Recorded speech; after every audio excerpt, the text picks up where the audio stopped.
Hello students.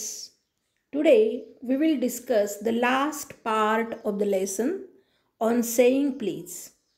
Let us discuss the part 4.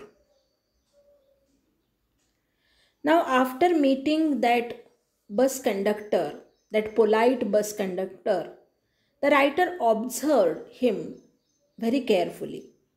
And now he thought about some things about good manners.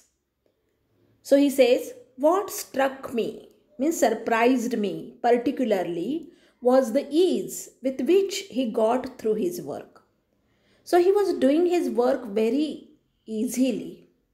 There was no complaint, there was no grudges, and that's why he says it surprised me particularly was the ease with which he got through his work.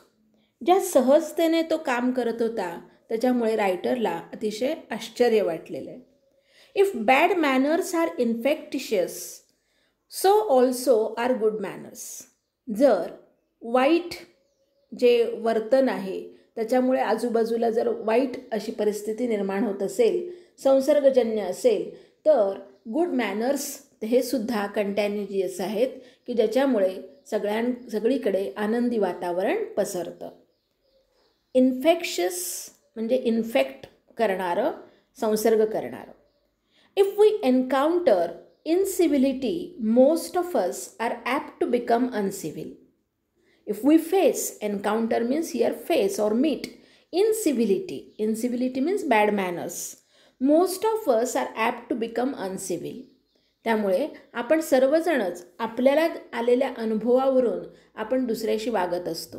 So if we have faced some bad manners, then we want to become uncivil to others. आपण दुसऱ्यांशी सुद्धा उद्धटपणे वागायचा प्रयत्न करतो. But it is an unusually uncouth person who can be disagreeable with sunny people. परंतु असा एखादाच अनकाउथ person म्हणजे rude person असेल, जो उद्धट माणूस असेल, जो ह्या सनी पीपल म्हणजे जे स्माइलिंग असतं, चेहऱ्यावर हास्य असतं, पॉझिटिव्ह लोक आहेत, अशा लोकांशी सहमत होणार नाही, असा एखादाच असेल. It is with manners as with the weather. हे जसं मॅनर्सच्या बाबतीत आहे तसं वेदरच्या बाबतीत सुद्धा आहे. Nothing clears up my spirits like a fine day, said kits.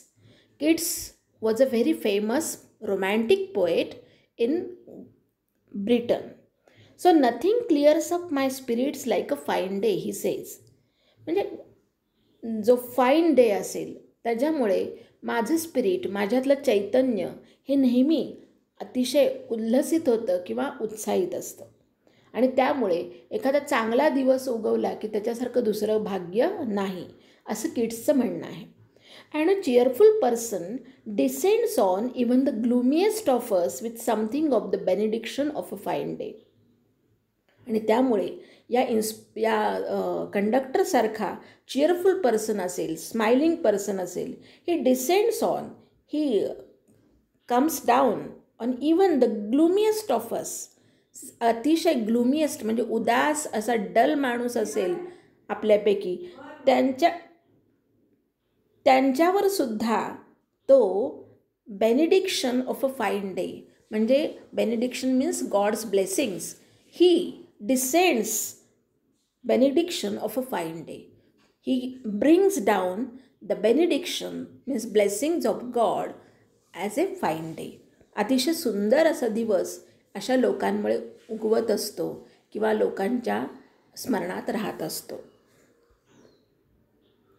And so it was always fine weather on the polite conductors bus, and his own civility, his conciliatory address and good humoured bearing infected his passengers. So it was always fine weather on the polite conductor's bus.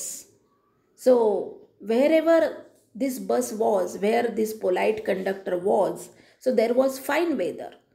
जेव्हा हा बसमध्ये conductor असेल, हा conductor असेल, तेव्हा सगळीकडे अतिशय चांगलं वातावरण, वेदर म्हणजे इथं condition, and his own civility, आणि सर्वात महत्त्वाचं म्हणजे त्याचा politeness.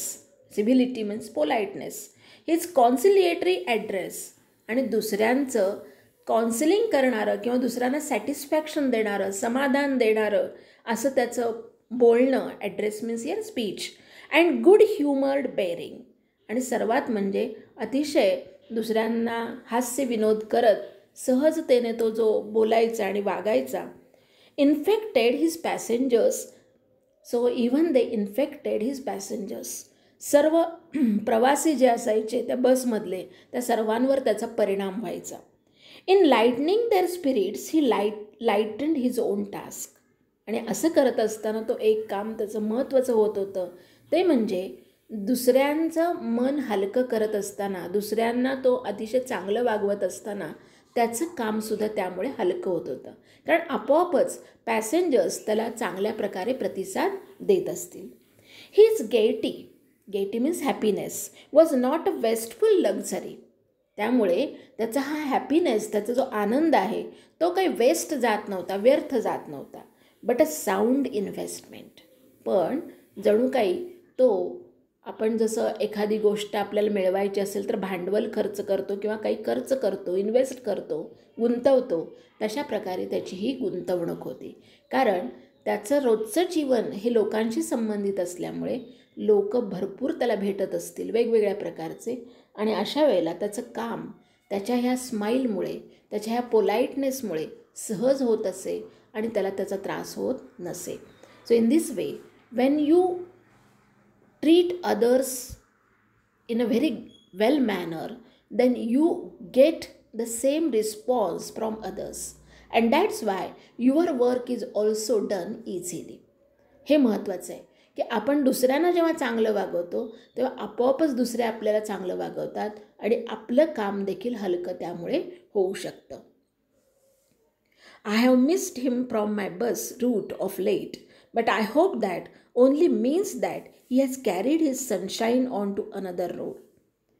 So now the writer is not going on that route. ज्या रूटवरनं त्याची बस जात होती त्याच्या, आता तो जात नाही, पण त्याला खात्री आहे, he is very sure that he carried his sunshine on to another road. त्याच्याबरोबर येणारा जो चांगल्या वर्तनाचा प्रकाश आहे किंवा त्या चांगल्या वागण्याच्यामुळे येणारा जो आनंद आहे, जसं आपल्याला सनशाईन पाहिल्यानंतर सूर्याचा प्रकाश पाहिल्यावर आनंद होतो, तसा आनंद तो इतरांना देत असणार. It cannot be too widely diffused in a rather drab world. आणि हा जो आनंद आहे हा काही डिफ्यूज होणार नाही, म्हणजे ज्याला आपण म्हणतो स्प्रेड होणार नाही, rather drab world. And I make no apologies for writing a panegyric on an unknown bus conductor.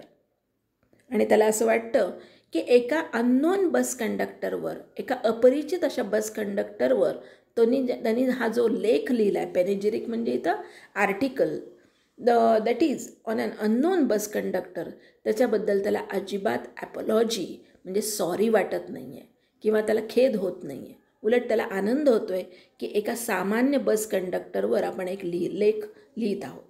If Wordsworth could gather lessons of wisdom from the poor leech gatherer on the lonely moor, I see no reason why lesser people should not take lessons in conduct from one who shows how a very modest calling may be dignified by good temper and kindly feeling.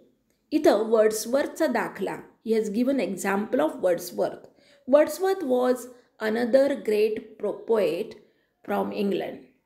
So he collected some lessons of wisdom. शहाणपणाचे काही धडे तो शिकला. कुणाकडून? Poor leech gatherer. Leech नावाचं एक फळ आहे आणि ते लीच गॅदरर म्हणजे त्याचं तो कलेक्ट करणारा जो अतिशय गरीब असा माणूस आहे. On the lonely moor. Moor म्हणजे उजाड प्रदेश की ज्याच्यावर दुसरं काही गवताशिवाय काही उगवत नाही, असा उजाड प्रदेश. तर त्याच्यावर त्याने काव्य लिहिलं आणि त्याच्याकडून काही तो शिकला. So the writer says, I see no reason why lesser people should not take lessons.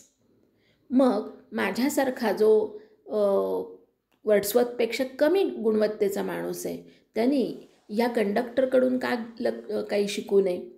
From one who shows how a very modest calling may be dignified by good temper and kindly feeling. आणि हा conductor काय दर्शवतो? He shows how a very modest calling. अतिशय मृदू असं जे बोलतो तो लोकांशी, हसतमुखपणे बोलतो, मे बी डिग्निफाईड, त्याच्यामुळे त्याच्या संबंध वागण्याला एक रुबाबदारपणा येतो. Good temper and kindly feeling. आणि त्याच्यासाठी काय लागतं? फक्त चांगला स्वभाव आणि मनामध्ये लोकांबद्दल काइंडनेस, दयाळूपणा लागतो.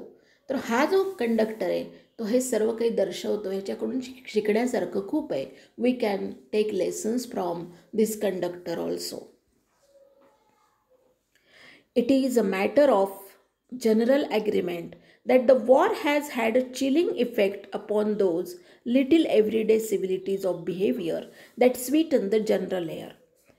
So, war has had a chilling effect. म्हणजे युद्धामुळे त्यावेळेला युद्ध होऊन गेलं होतं, त्यामुळे युद्धामुळे सर्वांवर एक प्रकारचा थंड असा इफेक्ट झालेला आहे. म्हणजे सगळेजण ज्याला काय म्हणतात, दुसऱ्याची काळजी न करणारे असे झालेले आहेत. So those little everyday civilities of behaviour that sweeten the general air. पण रोजच्या जीवनातल्या ह्या ज्या साध्या साध्या गोष्टी आहेत, ज्या साध्या साध्या विनम्रतेच्या गोष्टी आहेत, थँक्यू म्हणणं, प्लीज म्हणणं, याच्यामुळे काय होईल? That will Sutton the general air. त्यामुळे आपल्या आजूबाजूची हवा ही स्वीट होईल. आपण युद्धाचे जे परिणाम आहेत ते कदाचित विसरून जाऊ. We must get those civilities back if we are to make life kindly and tolerable for each other. आणि म्हणूनच आपल्या ह्या ज्या छोट्या छोट्या विनम्रतेच्या गोष्टी आहेत, ज्या छोट्या छोट्या आहेत, थँक्यू, सॉरी, एक्सक्यूज मी, असं जे म्हणणं आहे, it should come back if we are to make life kindly and tolerable for each other. कारण आपल्याला एकमेकांसाठी आयुष्य सुसह्य करायचं असेल, टॉलरेबल म्हणजे सुसह्य करायचं असेल, तर आपल्याला हे सर्व केलं पाहिजे. We cannot get them back by invoking the law. आपण यासाठी कायद्याला इन्व्होक म्हणजे कायद्याला आपण ॲड्रेस करू शकत नाही, कॉल करू शकत नाही किंवा त्याला कंपेल करू शकत नाही की यासाठी कायदा आला पाहिजे. The policeman is a necessary symbol and the law is a necessary institution for society that is still somewhat lower than the angels. तो म्हणतो की याचा अर्थ असं नाही की पोलिसमन नको आहेत आणि लॉ नको आहे. Yes, they are necessary symbol and the law is necessary institution. एक चांगली संस्था आहे लॉ, कायदा, for a society that is still somewhat lower than the angels. But the law can only protect us against material attack. पण कायदा आपल्याला फक्त भौतिक जो आपल्यावर हल्ला होतो म्हणजे शारीरिक जो हल्ला होतो त्याच्यापासून आपल्याला लॉ प्रोटेक्ट करू शकतो. Nor will the liftman's way of meeting moral affront by physical violence help us to restore the civilities. आणि लिफ्टमनने जे केलं, त्या माणसाला फेकून दिलं, त्याच्यामुळे सुद्धा फिजिकल व्हायलन्स त्याने जो केला त्याच्यामुळे सुद्धा आपण रेस्टोर करू शकत नाही. आपल्या विनम्रता किंवा आपल्या जे मॅनर्स आहेत हे पुन्हा आपण आणू शकत नाही. I suggest to him that he would have had a more subtle and effective revenge if he had treated the gentleman who would not say please with elaborate politeness. तो म्हणतो की मी त्याला सजेस्ट करेन की त्याला जर खरोखरच त्याच्यावर रिव्हेंज म्हणजे सूड उगवायचं होतं त्या माणसावर, तर त्याने एका वेगळ्या पद्धतीने तो घ्यायला पाहिजे होता. And if he had treated the gentleman who would not say please with elaborate politeness. जर तो त्या माणसाशी पोलाइटली विनम्रतेने वागला असता तर कदाचित त्या माणसाला जाणीव झाली असती की आपलं चुकलेलं आहे, या माणसाला आपण अतिशय उद्धटपणे वागलो हे त्याला लक्षात आलं असतं. So he would have had the victory not only over the boor but over himself. आणि याच्यामुळे त्याने फक्त त्या बूर म्हणजे त्या डल माणसावरच, रूढ माणसावरच फक्त विजय मिळवला नसता, तर स्वतःवर सुद्धा तो विजय मिळवला असता. And that is the victory that counts. आणि हे सर्वात महत्त्वाचं आहे. आपण इतरांशी चांगलं का वागायचं? तर आपल्या भावना कंट्रोल करण्यासाठी आणि आपल्याला पुन्हा तसंच वागणं अपेक्षित असतं म्हणून. The polite man may lose the material advantage but he always has the spiritual victory. कदाचित जो विनम्र माणूस आहे त्याला मटेरियल ॲडव्हान्टेज म्हणजे भौतिक काही त्याला ॲडव्हान्टेज किंवा फायदा मिळणार नाही, पैसे मिळणार नाहीत किंवा काही मिळणार नाही. But he always has the spiritual victory. पण त्याला आत्मिक समाधान मात्र मिळेल. I comment to the lift man a story of Chesterfield. तो म्हणतो की मी याबद्दल चेस्टरफील्ड नावाचा जो एक पॉलिटिशियन होता त्याची स्टोरी ह्या लिफ्टमॅनला सांगू इच्छितो. In his time, the London streets were without the pavements of today. त्याच्या काळी लंडनमध्ये जे स्ट्रीट्स होते, जे रस्ते होते, त्यांना फुटपाथ नव्हते, पेवमेंट्स नव्हते. And the man who took the wall had the driest footing. आणि जो माणूस रस्त्याच्या भिंतीच्या कडेने जाईल त्याला अजिबात पाऊल ठेवायला जागा मिळत नसे. I never give the wall to a scoundrel, said a man who met Chesterfield one day in the street. एक माणूस त्या पॉलिटिशियन चेस्टरफील्डला भेटला आणि तो त्याच्यावर रागवला आणि रागाने तो म्हणतो, I never give the wall to a scoundrel. Scoundrel ही एक शिवी आहे. अशा माणसाला मी हे वॉल ही भिंत देऊ शकत नाही. पण ह्याच्यावर चेस्टरफील्डने न रागावतं उत्तर जे दिलं होतं ते फार महत्त्वाचं होतं. He was not angry. He said, I always do. पण मी मात्र माझी भिंत, माझा हा जो फुटपाथचा प्रदेश आहे हा स्काउंड्रलला देऊ शकतो. स्टेपिंग विथ अ बो इन टू द रोड. आणि हे सगळं करत असताना त्याने त्याला अभिवादन केलं. बो करणं म्हणजे अभिवादन करणं. I hope the liftman will agree that his revenge was much more sweet than if he had flung the fellow in to the mud. त्या माणसाला म्हणजे असं फेकून देण्याऐवजी, लिफ्टमधनं काढून टाकण्याऐवजी त्यांनी जर शब्दांनी, विनम्र शब्दाने त्याला हे जर सांगितलं असतं तर कदाचित त्याचा रिव्हेंज, त्याचा सूड पूर्ण झाला असता असं लेखकाला वाटतं. So in this way this lesson tells us that why politeness is very important, why civility is very important, why good manners, courtesy that is important in our life because it sweetens our life. आपलं आयुष्य जर गोड करायचं असेल, आपल्या आयुष्यामध्ये काही गोड कम्युनिकेशन, दुसऱ्यांशी चांगलं कम्युनिकेशन करायचं असेल, स्मूथ आपल्याला राहायचं असेल तर अशा वेळेला आपण दुसऱ्यांशी चांगलं वागणं हाच एकमेव उपाय असू शकतो. So that is the message of the writer, that is the message of the lesson. I hope you might have understood the lesson. Now you will read the lesson very carefully and you will find out the unknown words and try to find out the meaning of these words from the dictionary so that you can enjoy this lesson very well. Thank you very much.